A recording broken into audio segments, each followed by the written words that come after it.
Hi, my name is Emily and I am addicted to sugar. Let me start over. Hi, my name is Emily. I'm a faithful follower of Christ and I'm addicted to sugar, flour, and binging. And this is my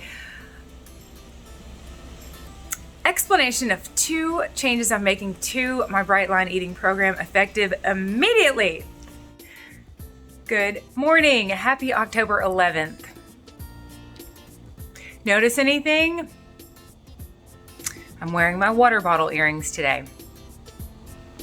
And here's why. So, hi, hello, good morning. I am making 2 changes, 2 adjustments, 2, it's like recalibrating to my program today. And I have 2 people in particular that I want to thank for helping me get to this point. Starting effective immediately. Starting today, effective immediately. But I'm gonna give myself a 40-day goal for one of them, and then a 40-day trial period for the other. You all have seen me over the past 10 days have 4 times where I allowed myself a big bonus amount of calories, either in the form, twice was a bonus meal, and then twice was the hefty Mexican restaurant meal that is not what I call a 4-14-1 meal, 4 ounces of protein, 14 ounces of vegetables, 1 fat. It's what I defined up here as fajitas with no tortillas and no rice, chips, salsa, and some cheese dip. And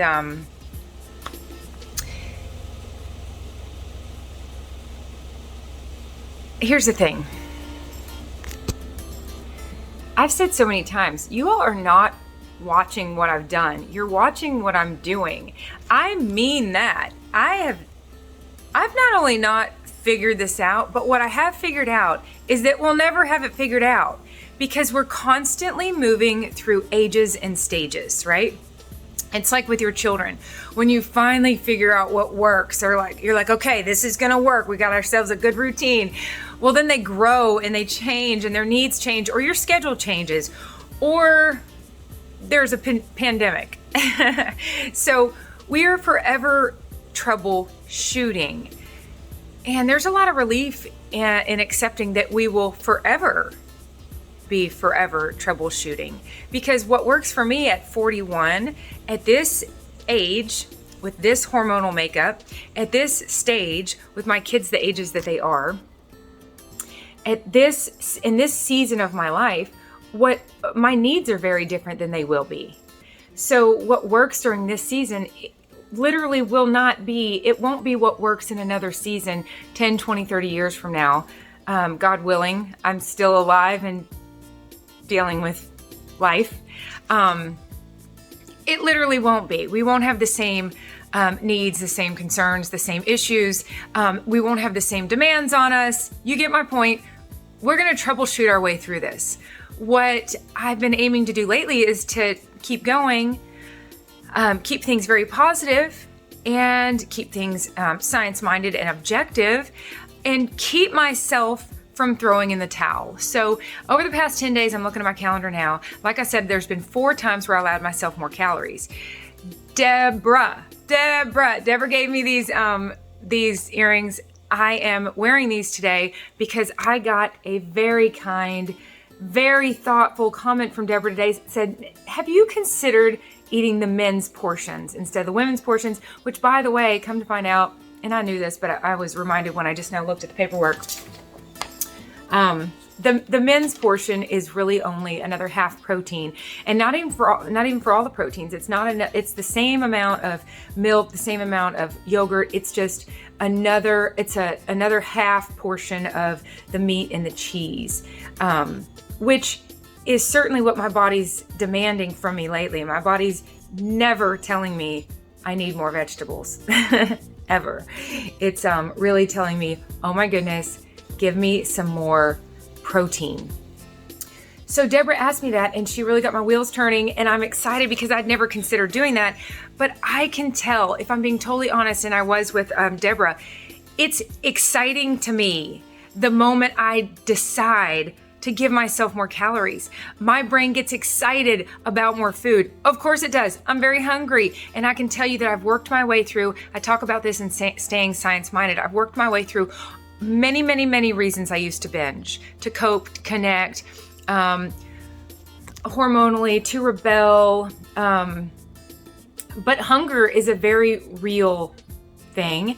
And Deborah said she's consistently astonished by how much physical labor I do around here. Deborah, me and you both. Me and you both.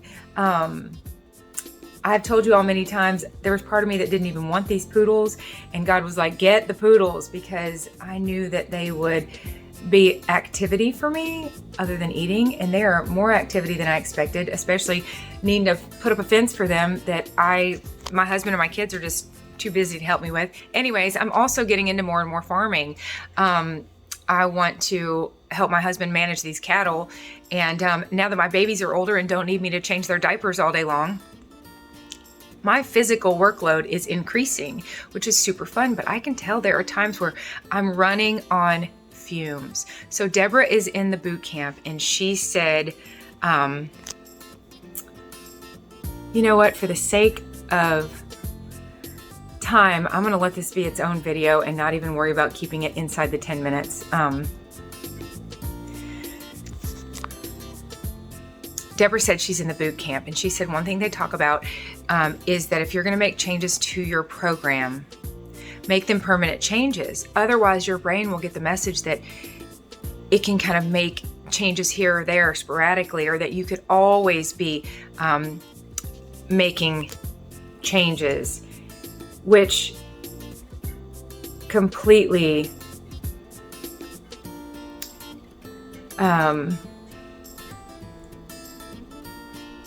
what's the word when you do something and you do something else that just completely, it's not a word, it's a phrase, defeats the purpose. Yes, you've been with me. I did not mind giving myself all these calories. I knew I needed them. But I also know and surrender, and I believe, I buy in, I do not have a brain that I can trust with food decisions.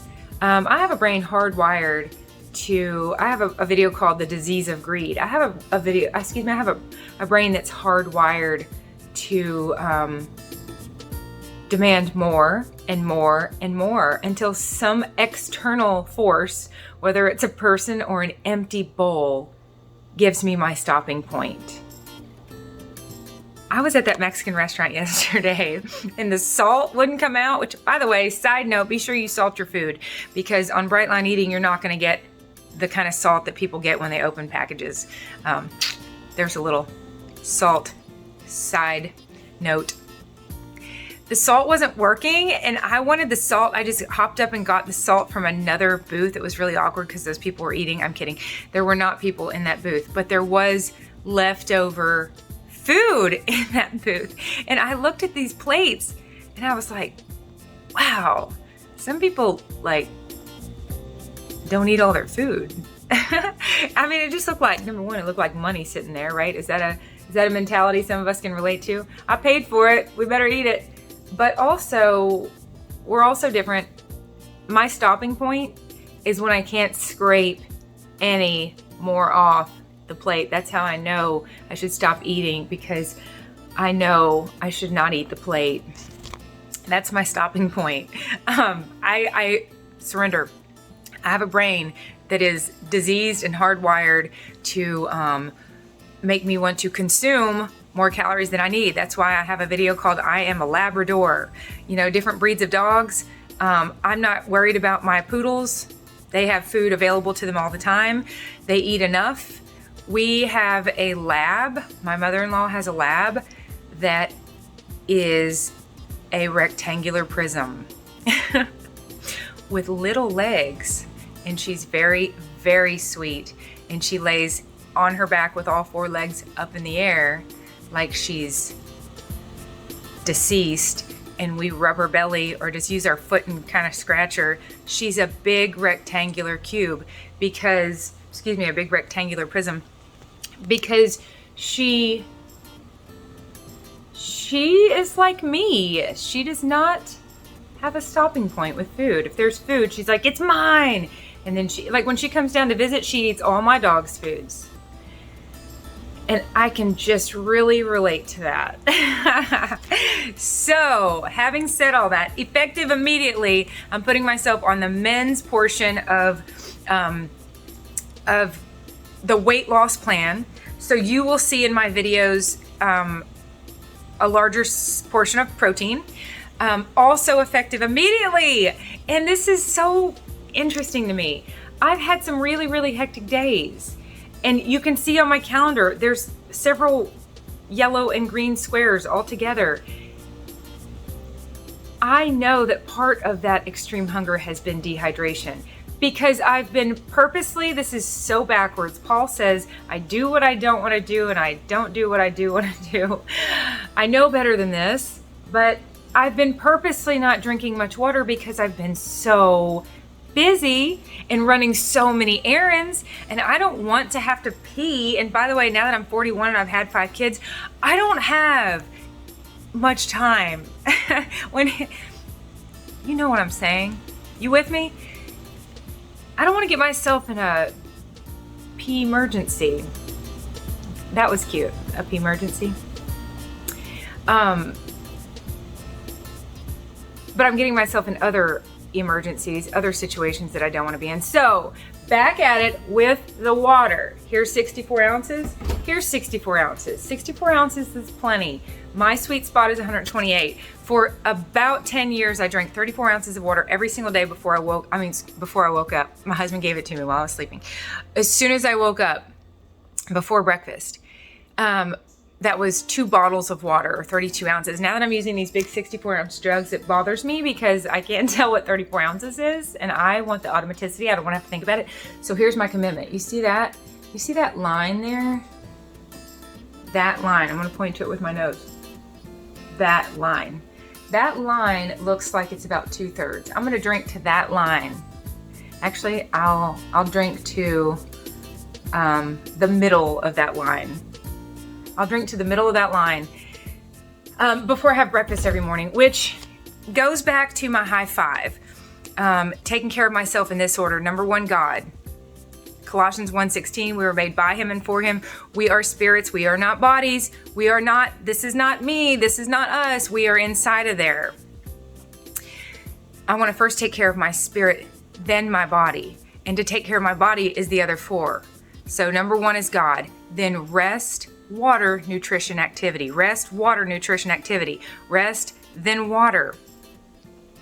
I have been going rest, nutrition, water, a little here and there. Tons of activity. It's been getting me dehydrated. I really believe it's gotten me thrown into some yellow and green squares. Data! Data, data, data, data, data, data! Ta-da! Data. So starting today, 40 days is my commitment to drinking the entire 128 ounces. I will make finding a bathroom a priority. If I have to go pee a lot, so pee it. So be it. Because to give up the water is really to get me off track and out of whack, especially with as much activity as I have. So the irony, that's so backwards to increase my activity and then decrease my water. Backwards. That's why I'm excited to start this immediately. The 2 people I want to shout out, Deborah, thank you. Thank you, Deborah. I'm going to start this 40-day commitment for the water. You guys will see a 4th check mark on my journal every day, because I'm going to check that I did it. And let's hope that I checked it before it's dark outside, or I'll get myself out of whack losing sleep. Amen. So that'll be really good for me to have 2/3 of one of them drank before breakfast, before I get to chew my first bite. Water before calories. So I'm just committing to that, just 40 days, just so that I have a time frame. I don't like to say, I'm going to do better and I'm going to do better for the rest of my life. That's not what I learned teaching special ed. These goals have got to be reachable, achievable, measurable. I'll be able to measure if I did it or not, whether or not there's a purple check mark next to my water at the bottom of my food journal. The 40-day eating with the men's portion is not so much of I am going to commit to do it, but it's really a time frame just giving me the time to have the data. Now, here's my other shout out. Deborah, thank you so much. And Lisa, I love you, Lisa. Lisa emails me and she cracks me up. Lisa, you're so funny and so fun. Lisa is giving up coffee. Do you mind me sharing? Coffee, shout out to Lisa. She wants to get that scale to budge and she's giving up her daily coffee for 40 days. God uses the number 40 over and over and over and over in the Bible. He was in the wilderness for 40 days. The number 40 days, 40 years, Noah, Moses, I don't know, 40, there's a lot of 40s. If it's good enough for God, it's good enough for me. So I'm gonna do this for 40 days. I will figure out what day 40 is and I'll just know what I'm shooting for here. Or maybe I'll just put a little number next to my water and say 1 of 40. So that's it. That is it. I'm making 2 big changes effective immediately. I'm gonna have consistency in my diet and surrender. Surrender how fun it's been. And I'm not gonna say I'm never gonna do it again, but I would honestly, this is me talking, not my addiction. This is me. I know better as far as behavioral psychology than to allow sporadic, unexpected, unaccounted, unplanned caloric events in my program, because that tells the 2-year-old, that tells my addiction, let's struggle through so that we can get some purple checks, but you and I both know maybe tomorrow will be one of those days. Maybe tomorrow, maybe here or there. It starts up the chatter. It wakes up my addiction and it lights up my brain in a way that I don't want my brain lighting up. When I think about my food and my calories, I want it to be more like boring. Never do I get excited or worked up. 0% of my willpower and my mental capacity is spent on teeth brushing. I just do it. And that's, I genuinely, I'm smiling because I surrender. That's how I want my eating to be. I've said before, we are on a road trip. We're hiking together. We're on a road trip, right? Let's just stick with the road trip here for a second. We don't want the gas station to be the highlights. When we get back and people say, how was it? Oh my gosh, the Sunoco, the 5-star, the gas stations we stopped at. That's our fuel. That's not, those aren't the main events. Those aren't the point. The gas stations are where we fuel up to go have the fun. And like I've said so many times, if food is lighting my brain up, it's about the only thing lighting my brain up, because I'm addicted to sugar, flour, and binging. And I want to keep my addiction sound asleep so that I can spend my days experiencing everything else. I love you all. Thank you, Deborah. Thank you, Lisa. 40 days, 128 ounces of water every day. And starting today, I'm going to do 40 days of the men's portions of the weight loss plan. And we shall see. We shall see. We're all troubleshooting. We're all doing our own research. And we are traveling together. And I thank you for traveling with me. I've said so many times, you're not watching what I've done, you're watching what I'm doing. We're doing this together. Life is a process. Let's process it together, and let's plan on processing it forever. I love you all. We'll talk again soon.